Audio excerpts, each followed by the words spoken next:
Hello and welcome to Defund the BBC. My name is Ted Jeffrey, and joining us this week is a political writer, blogger, and researcher whose work you may be familiar with, as he's a regular contributor for Spiked Online.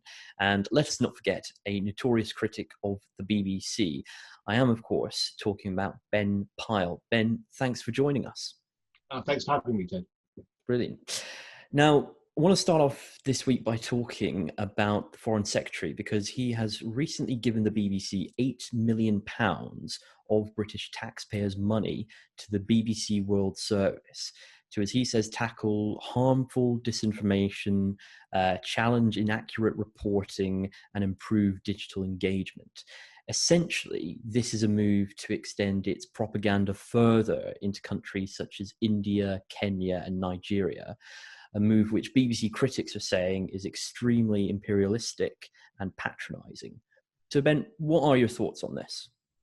Well, I think Indians, Kenyans, and Nigerians may have their own views on this in much the same way as we have our own views about state broadcasters from other countries here, and rightly so in many cases. But I think we've got to remember that the BBC has always been an institution of the British state, and that includes projecting soft power, and that's exactly what they call it: projecting soft power for the empire in the past and during the Cold War, and it's reflected in today's political priorities too. And so it's always been the decision of the British establishment not to have a free market, so to speak, in broadcasting and in TV in particular, because the establishment has always feared losing control of public discussions and discussions throughout the world. So none of this should surprise us. What I think you're talking about there is part of what the government called the integrated review of its foreign policy, which is sort of seeking to redefine or define Britain's role on the global stage. And in that document, which makes about 112 references to climate change throughout the document, so it's responsible. It's trying to reformulate Britain's foreign policy, including its defence policy, and MI5 and MI6's standing orders. And in this document, it boasts that the BBC is the most trusted worldwide broadcaster. And that's really interesting because, well, we don't think it is at home. So what's it really going to be projecting about Britain if it doesn't have the support at home that it wants to, for the messages that it wants to broadcast worldwide? And I think what that says is the BBC, even though it and the government both claim it's an independent organisation, it simply isn't an organisation, an independent organisation. And what I think it may reflect at the moment is that domestic squabbles between the government and the BBC, and the controversy about the licence fee, have kind of been resolved in this sort of quid pro quo. Like there's a new settlement that the BBC is going to take on an increased propagandistic role, and that includes climate change and such things overseas and at home, and that's very obvious in its output, I think. So they've come to some kind of settlement between themselves that those controversies are not going to play out while the BBC does what it's always been set up to do. But as to whether the BBC, that is equal to the task of fact-checking or improving public discussion here or abroad, I think really depends on whether or not it intends to achieve a particular outcome, and we know that it does. So it seems to me, if you want to fact-check and control the conversation so that everyone in the world becomes green and woke, that's a project that's executed or conceived in bad faith. It presupposes its rightness. It's not a discussion. It's a transmission. you must think you must think this. This is the way right people think. And it's just propaganda, and that's what the UK, I think, is going to be increasingly signalling to the world. And at the heart of that, what it really speaks to me about is an expression of the establishment's. It doesn't really stand for very much other than its own continuance. This sort of woke environmentalism is essentially nihilistic. It's an ideology for the sake of having an ideology, for people to be appearing to stand for something when they are entirely unsure about what their purpose is and what they really stand for, either at home or abroad. Well, no, and I think you're right in particular to pick up on this woke idealism, especially when it comes to a corporation like the BBC.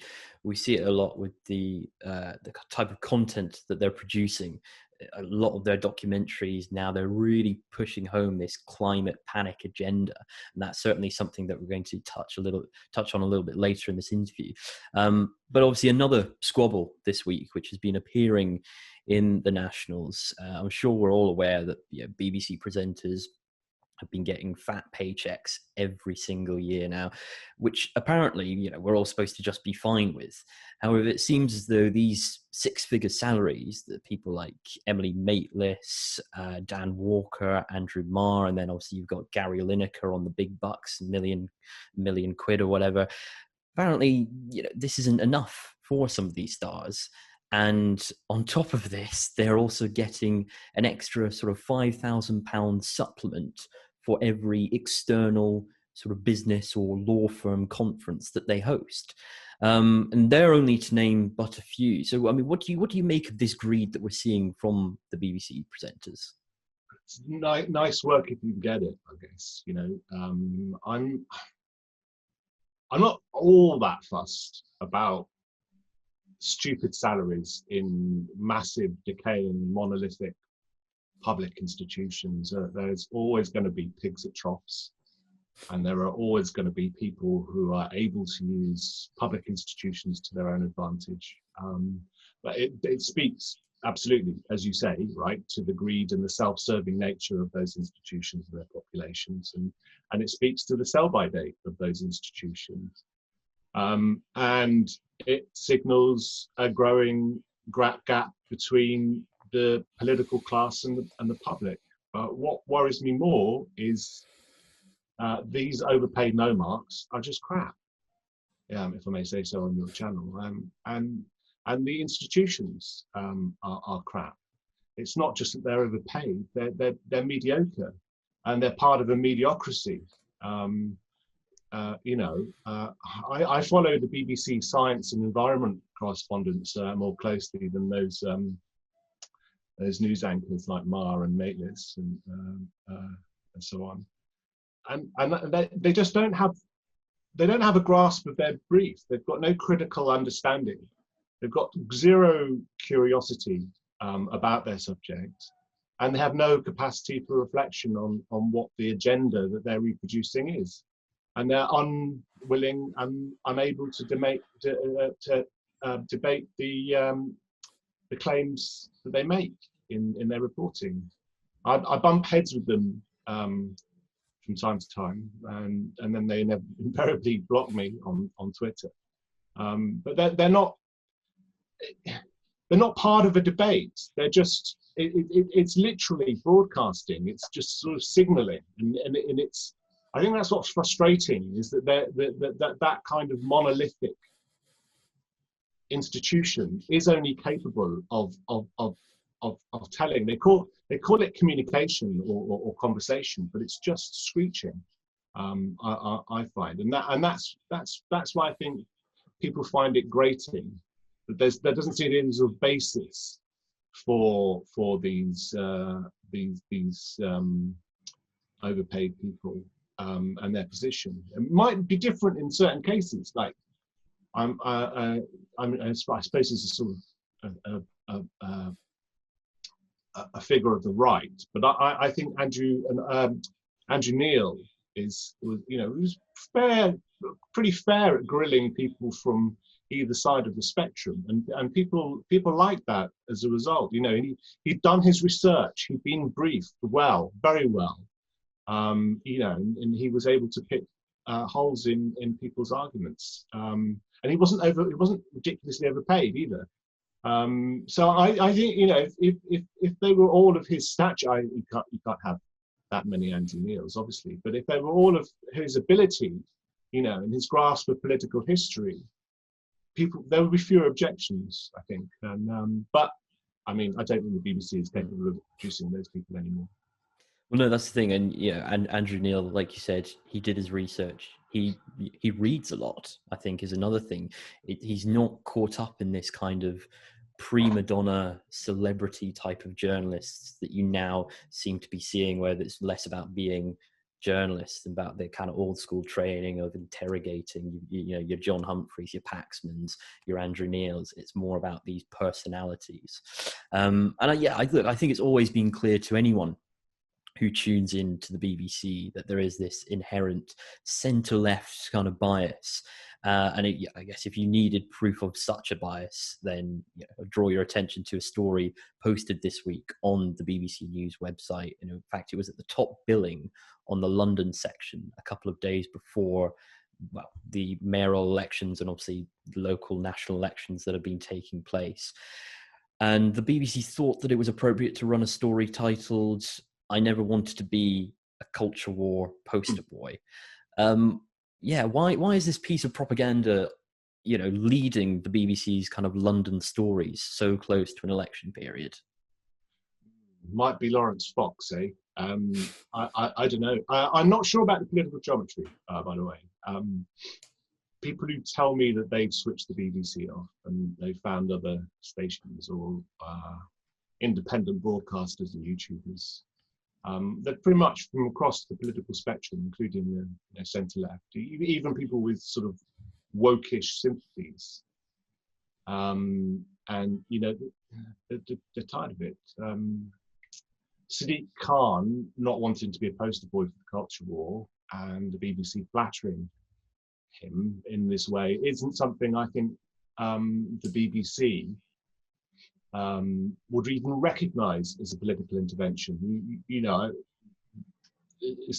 As we did the climate and the green correspondents, you say, look, this is political what you're doing. You're not just grilling someone. You're in that like classic Kathy Newman interview with Jordan Peterson. It's like you're pretty much any Channel 4 interview. We'll talk about the BBC, but they're all of a piece, aren't they? The main news broadcasters. They're loaded questions, and they're from a very particular direction. But it is political, and I think even people on the centre left tire of it. And if they're really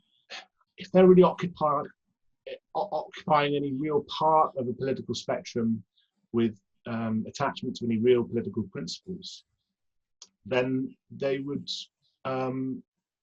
recognise that kind of wokeness, that green agenda and the culture war simply don't serve their interests either. They're deviations from democratic debate. They divide people. They provoke and manufacture grievances rather than attempts to overcome them. And that's toxic. That's toxic. And Khan epitomizes that. I think someone wrote in Spike the other day that it is the left culture warriors who instigated the culture war, who the grievance manufacturers and and so on. Yet they're accusing the right now for taking part in the culture wars. So they started it, but they sort of want to say you're not allowed to respond. And I think that just speaks to their moral cowardice and intellectual cowardice, right? That you're not allowed to reply to any of this stuff, and you're not allowed to point out that it's political. The fact that they won't recognise it as political and they can't take part in a debate about it I mean, that just speaks to their exhaustion. I think the exhaustion of the of that part of the political establishment. That makes Yeah, sense. no, absolutely. And you know, in further, well, also further in the run up to the election, the BBC has been producing content and social videos which promote this idea of 16-year-olds being able to vote. You know, do you think the reason for this is that because 16-year-olds are at the prime age for actually swallowing the corporation's propaganda? Yeah, maybe, but I don't. My understanding is that the millennials and their successors they don't have, or certainly when they leave home, they don't have they don't even bother getting a license. They just watch Netflix and Amazon. I don't know if that's true. I haven't seen that. That's my understanding. But yeah, I guess that's true. And I've also seen. The BBC's attempt to sort of promote climate vegetarianism at the same demographic. I saw that little social media piece. It was quite disgusting. Someone on Twitter made the point that there was no young William Hagues in that piece. You know, no real Tories, and they were just reproducing the orthodoxy, the woke orthodoxy. I think there should be more discussion. One of them said about LGBT issues. The other one wanted there to be more discussion about the climate agenda, and another one said there isn't enough discussion about misogyny and racism. Well, yeah, no, they obviously have never watched the BBC, right? Because that's all it is. Or listen to Radio 4. It's just wall to wall, as far as many people are concerned, at least. But I think we need to take probably a broader view about their attempts to engage that demographic. Sorry. The first time I think more people didn't vote than voted for the winning party was under Tony Blair's administration. Right? So there were more people that didn't even turn up than voted for the Labour Party. And I think this is the sort of beginning of politics being hollowed out. And so their search for a new voter base is quite self-conscious across the whole political establishment, that there isn't. They have, at some level, have absorbed the fact that people are switching off the BBC and have withdrawn from political engagement, and I think that's an existential threat to politics, political parties, political institutions, and public institutions. And so I think that's why you've seen this real attempt to engage young people, on those issues. I'm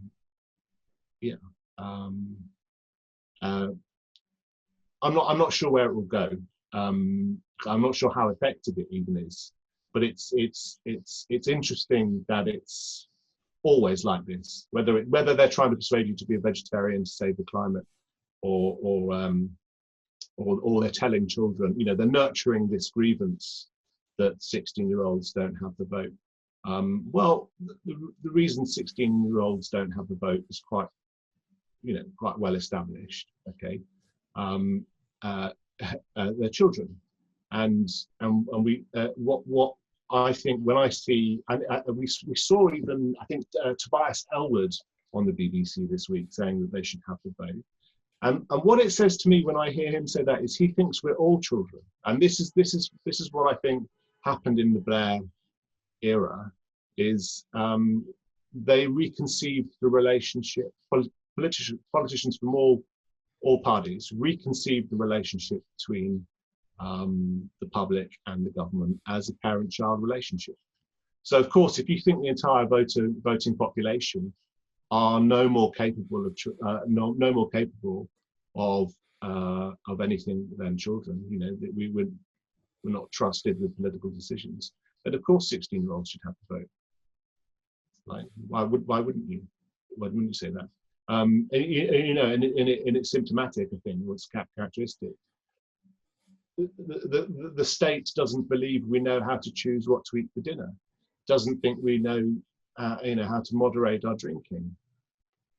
So if the government doesn't think you know how to cook your dinner, or you know what you should eat, then why would it let you make decisions about economics or foreign policy?